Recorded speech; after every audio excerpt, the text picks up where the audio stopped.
The stars cast their dreary sight down upon our lands. Whose world do they see? Can they see you there, alone on the train? Or maybe you, who commits some dark deed when you think there is no one to see? Or does their gaze fall upon myriad worlds? We aren't the only ones who wander the dark hours of the morning before dawn. There are others who share this night air, though their world is not like ours. Welcome to episode 3 of Not Now, Not Here. This week's episode is about visitors. Visitors from those strange lands. Dim vales and shadowy floods, and cloudy-looking woods whose forms we can't discover for the tears that drip all over. Huge moons there wax and wane again, again, again every moment of the night, forever changing places. And they put out the starlight with breath from their pale faces. So turn down the lights, close your windows and doors, and sit back. Prepare to enter a world that is not now, not here.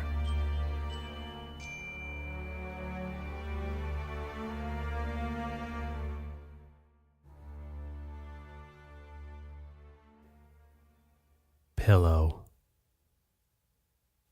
Ted was alone in his bed, his nose peeking over his blanket, when he heard footsteps coming down the hall. They were soft, but they carried a certain weight. The door to his bedroom opened, and there he was, a stranger. He wasn't a man, but he looked like one when he came into the bedroom. His skin was black, actual black, like paint, and his clothes were dripping shadows. In the dim light from the hall through the open door, Ted could barely see eyes behind the shock of dark hair that flowed down his face. "Don't look away," the stranger said. His voice didn't come from his mouth. He moved slowly into the room and stood at the foot of Ted's bed. He was taller than Ted's father, but thin as a reed. He moved like he lived there, as if it were his room, his house, his world. "You know what happens if you cry out," the stranger said. The words didn't enter Ted's ears as much as they sliced tiny gashes into his skin and crawled their way in. He would not cry out for his parents or his older brother. He could not. "There are worse than me," he said. "Not many, but enough. You're lucky you didn't summon one of them." Every time Ted blinked, the stranger shifted slightly, but it was hard to see such a dark, dark thing on such a black, black night. "I came to your brother, too. I suppose I shouldn't be surprised to be here again. He was asleep, though." "I said don't look away." The last words were like the flat side of a sword slapping heavily down on his blankets. Ted had wanted to look at his bedside clock, but his eyes snapped back to the stranger. He was shaking. "I'm not as bad as the others, because I'm fair. The fairest, as a matter of fact, but only so long as you look at me. My fairness only exists under your gaze. If you look away, well, then I find my way into you." The stranger walked around the side of the bed. His footfalls were strained like a sheathed weapon. Ted could hear a tiny jangling coming from him. "Many times I am called for safety, or perhaps for malice. At such times I am not inclined to speak, but rather to watch or to steady a hand. Less frequently, I am called for curiosity. I suspect such is the case this time, as it was with your brother." He paused at Ted's side. "Open your mouth," he whispered. Slowly, stiffly, Ted lowered his blanket to reveal his quivering mouth. He parted his lips and grimaced, showing a large gap where a front tooth had been. "I thought as much," the stranger said. "Did you see her, too, when she came?" Ted nodded. "I am not surprised. Her fame makes her easily spotted. Yet you lack the courtesy to sleep when we come. It is taxing, you see, being here with you, taking form, using a voice. I dare say that is why we are as sneaky as we are. Undeniably, the lady is sneaky." Then, in a whisper, "But I am sneakier." The stranger's hand appeared suddenly, and Ted's eyes widened. Each of the stranger's fingers was a long, thin blade, jangling as they touched each other, making a cutting sound like the cooking knives Ted knew were hanging from the wall in the kitchen. The stranger reached under Ted's pillow. His hand came away holding a small, wooden-handled dagger. It was the one Ted had taken from his older brother's room. He'd hidden it under his pillow when he'd gone to bed because... well, just because. "Familiar," the stranger said, rubbing one of his fingers along the edge of the small knife.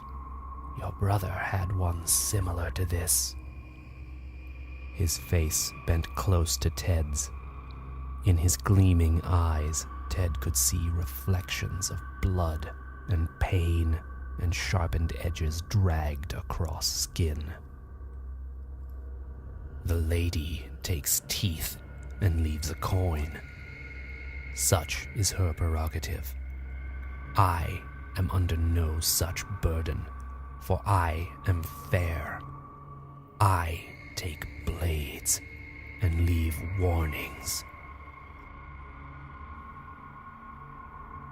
The stranger straightened. In his gut, Ted felt the same feeling he'd felt when he looked at pictures of an ancient Egyptian sarcophagus. The feeling of immense time gathered up and polished, standing there before him. He wanted to call out, but it was a mark of courage that he didn't. He knew that anyone who entered his room now would meet his end at the hands of this dark stranger, who was now drifting toward Ted's door, moving backward, propelled by an invisible force.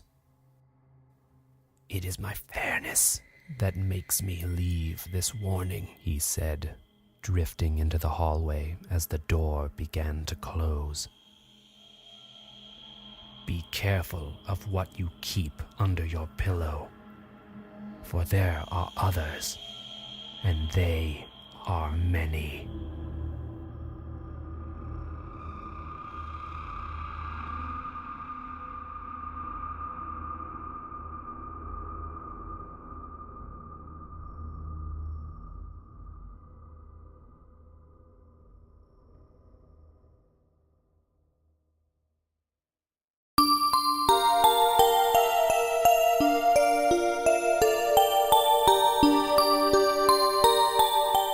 That brings us to the end of this week's episode. We hope you found it as exciting to hear as we found it to make. Be sure to tune in next week for another bone-chilling installment. This week's episode features music by Kevin MacLeod. The songs Gathering Darkness and On the Shore are used under the Creative Commons license and can be found at incompetech.com. If you have a project and you need scoring, or if you just want to hear some cool music, I strongly recommend that you check out Kevin's site. You can also visit notnownothere.com for more information about the music, including legal information and links to all of the songs you have just heard. Other music was provided by jewelbeats.com, which is a great source for background music and scores. They've got a huge selection and are also wonderful if you need music for any projects you are working on. The introduction to this week's episode also features an excerpt from the poem Fairyland by Edgar Allan Poe. Visit notnownothere.com for a link to the full text of the poem. This podcast is written and performed by Phillip Kohtz. If you like any of the stories you hear on the show, you can read them or download them for free online. You can find all of the stories published in a variety of digital formats, corresponding artwork, poetry, our blog, and also news about future releases at notnownothere.com. You can also find us on Twitter and probably other places. We don't know, we're new at this. If you like what we're doing, please spread the word and be sure to stop by our site and give us your feedback. We'd love to hear your thoughts, opinions, criticisms, and ideas. Until next week, kind listeners, it's time to return to the now and the here. May the winds be ever at your back.